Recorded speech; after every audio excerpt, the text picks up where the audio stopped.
Good morning, students.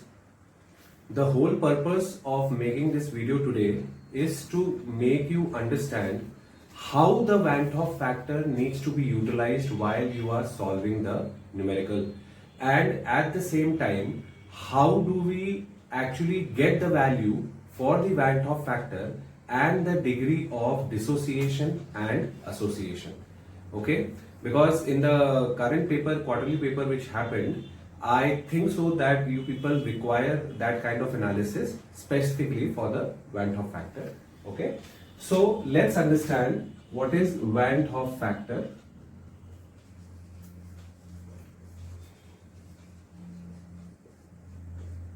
Now, what happened was that whenever there was a measurement of a colligative property in terms of elevation in boiling point, lowering of freezing point, osmotic pressure, or relative lowering of vapor pressure, it was seen that there was no change in value as far as we were utilizing covalent compounds.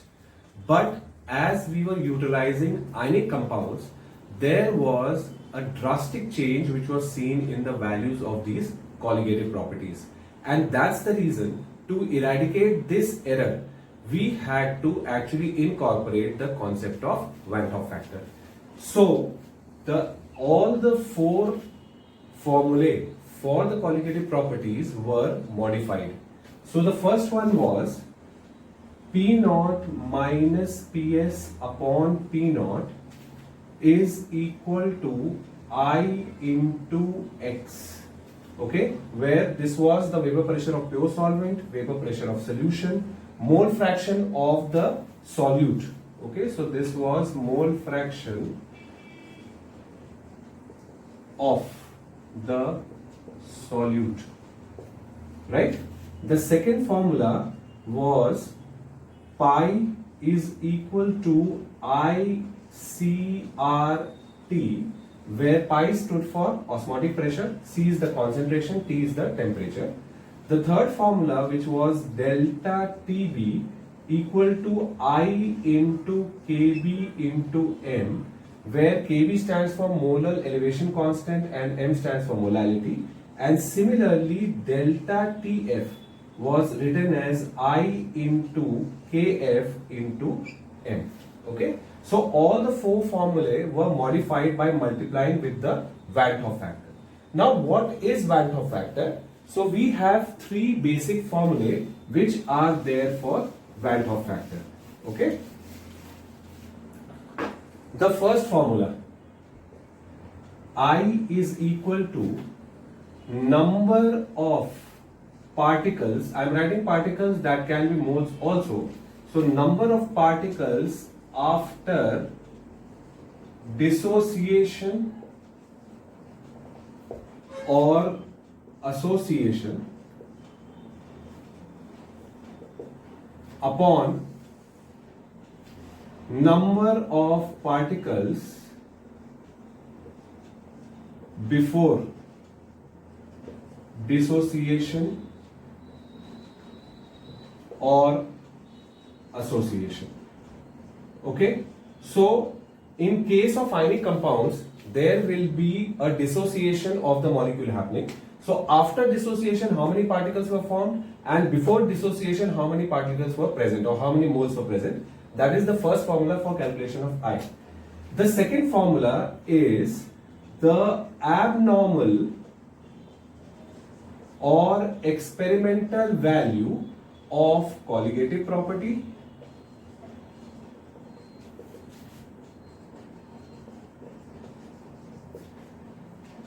upon the normal or theoretical value of colligative property. And as we all know that colligative property and molar mass have inverse relation, therefore the last one was modified as normal molar mass upon abnormal or experimental molar mass. Okay, So I was calculated basically using these three formulae. Now, how do we use this value of I in terms of molecules of ionic compounds? Suppose we have been given the options NaCl, BaCl2 and aluminium sulfate. Okay? And the concentrations of all these are the same, like this. So now if for any colligative property it is asked that maximum deviation will be shown by which compound, then you directly have to place the value of I. How? NaCl will form two ions of Na plus and Cl minus. BaCl2 will form three ions, one of Ba2 plus and two of Cl minus. Whereas aluminium sulfate will form five ions, two of aluminium and 3 of sulfate. Okay, so greater the value of I, greater is the deviation from the normal colligative property. So the value of colligative property is directly proportional to the value of I, or we can also say to the number of ions it can dissociate. Okay, so for ionic compounds I am using the concept of dissociation. Okay, I have still not spoken about association because there we'll be using organic compounds which have a tendency to form a dimer or a trimer. So for any question coming in this regard, you just have to check in how many ions that particular compound will be breaking, and higher the value of number of ions, the maximum deviation from that colligative property will be seen. Now how do you relate that? Suppose I was talking about osmotic pressure. So osmotic pressure is I into C into R into T. Now suppose I am taking a covalent compound. Okay, suppose urea is taken or glucose is taken. There the I factor will always be 1. So for all organic compounds which do not dissociate in aqueous solution, the I factor is 1. So suppose for that, for any covalent compound, the value of pi is I into C into R into T. So that will be 1 into C into R into T. If the concentration of both the solutions. Now what do I take? I take NaCl. Now for NaCl, the same value will be 2 into C into R into T. So obviously the osmotic pressure for NaCl solution will be twice that of any covalent compound, be it urea or glucose or sucrose whatsoever. Okay, so for such questions you need to organize and solve the question like this. Okay, now the next aspect is to calculate the degree of dissociation or association. So with I factor, the first thing was which I just told you in the previous slide. Now the second part of the calculation is involving calculation for degree of dissociation. Now how is something like that derived? Now see, suppose I take NaCl, okay, and NaCl will break into Na plus and Cl minus, okay, because the minimum compound which we can take is a binary compound. Suppose we are taking 1 mole of this, so we have to apply the law of equilibrium, typically what we do. So 1 mole we start with, initially there will be no product, okay, so Na plus and Cl minus both will be 0. Now at equilibrium, there will be some amount which will be dissociated in here. So whatever amount is dissociated will be formed here. So this will be alpha and alpha. So total moles is also the value of I, which will be calculated for NaCl. So alpha I in terms of alpha for NaCl will be written as 1 minus alpha plus alpha plus alpha, which basically means it will be 1 plus alpha. Okay, so I value, if I have to calculate degree of dissociation, will be written as 1 plus alpha. Okay, similarly, if you take one more example, supposedly if I am taking for calcium chloride, okay, So this will be Ca2 plus and 2Cl minus. Okay. Now again 1, 0, 0. This will be 1 minus alpha.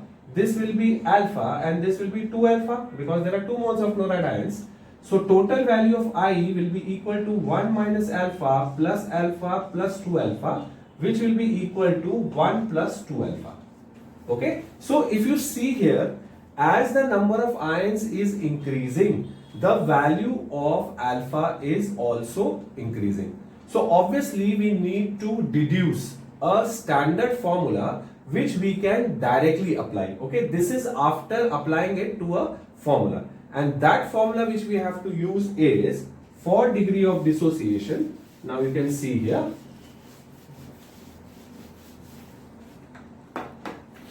So value of I will be equal to 1 plus n minus 1 alpha. Now what was there for NaCl? NaCl was 1 plus alpha. Okay. So for NaCl, how do we place C? I is equal to 1 plus. Now N stands for number of ions it dissociates into. Number of ions it dissociates into. So 1 plus NaCl will dissociate into 2 ions. So this will become 2 minus 1 into alpha, which will be equal to 1 plus alpha. Okay, the same derivation which I showed you. Similarly, for calcium chloride, the value of I will be 1 plus 3 minus 1 into alpha, which will be equal to 1 plus 2 alpha.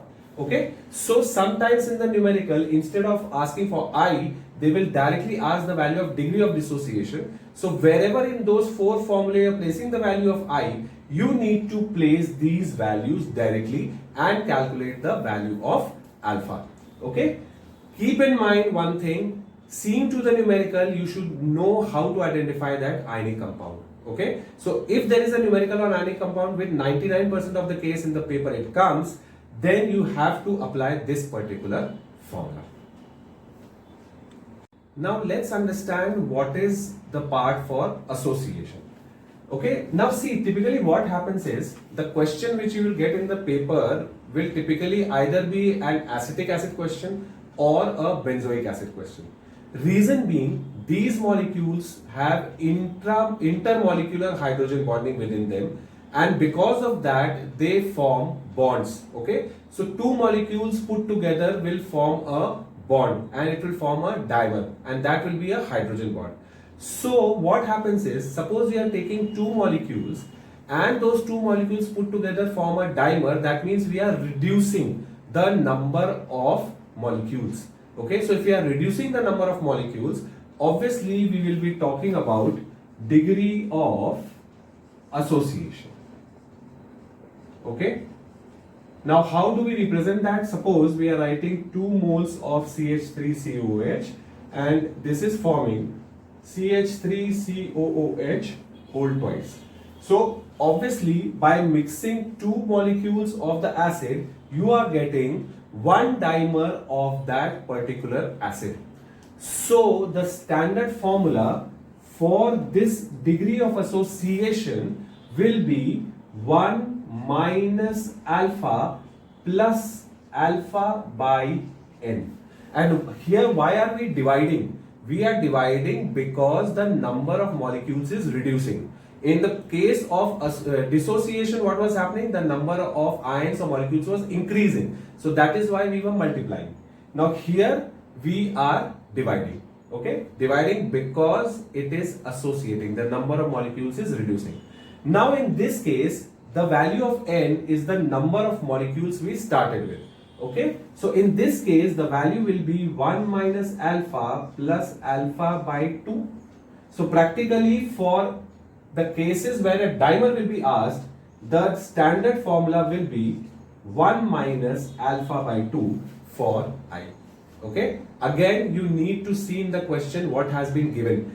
If you find that the word dimer or trimer is given, again in the question will only come for a dimer. Okay, I haven't seen any question coming for trimer in so many years. So for dimer, if it is coming, you directly need to place this value because this 2 is signifying for the dimer. Okay, so place this value and calculate the value of I, and then you can go ahead and calculate the value of colligative properties. So I hope you have understood the usage of when to use the value of I directly, when to use the value of alpha, how do we need to substitute the values and place it in numericals and solve that.